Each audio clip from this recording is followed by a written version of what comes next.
my name is Bentley Campbell and I'm an international student from Huntington Beach, California at UEL. So in the past you might have seen my video talking about my experiences here as a student at UEL. It turns out the university loved that video so much that they have chosen me to make a new international video every month.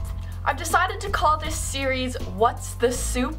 It's kind of a joke off of the fact that my last name is Campbell and I'm giving you the scoop on being an international student. So what's the soup? Look out for those videos. For this month's video, I'm going to talk about the differences in classes here at UEL than it would be compared to an American university. One of the most obvious things that I noticed being an American student here in the UK at UEL is that the class sizes are a lot smaller than they would be if I was in America. Here, you're in a course, which is your major, and in my course I have about 32 students, and I guess I'm apparently in one of the more popular courses. Having a smaller class allows you to build relationships with the people in your course, which is a good thing because having connections with people is something that will really benefit you in the future.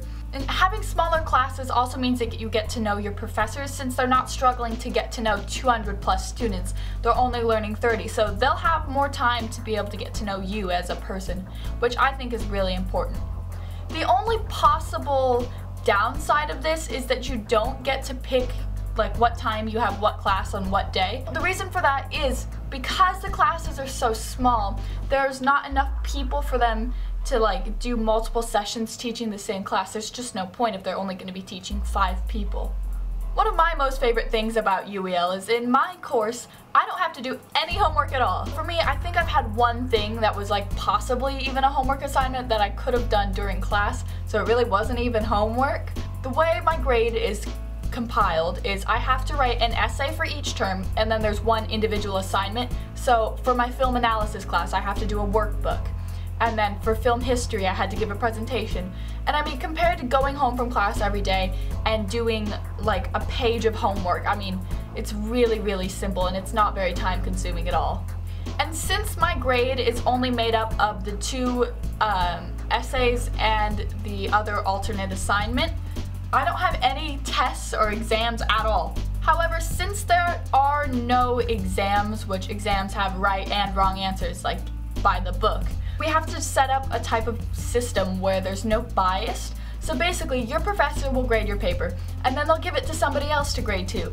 And that way it makes sure that there's no bias and that you're getting the grade that you actually deserve for that piece of work or paper. In the UK, the grading system is also completely different, and to be honest, I don't even really understand it. The way my friend explained it to me is, a first, you didn't have enough fun. A second, you had more fun but not enough fun. And then a 2-2 is you had just the right amount of fun. However, I don't really know if that's the right standard, so I just like to stick with I'm gonna get a first.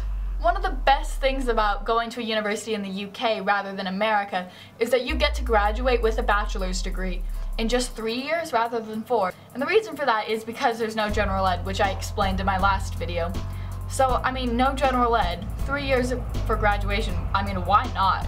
Alright everybody, that's all I have for this video. If you want to see more, make sure you hit the subscribe button because I will be posting monthly. And make sure you tune into all my What's the Soup videos because there's plenty more where this came from.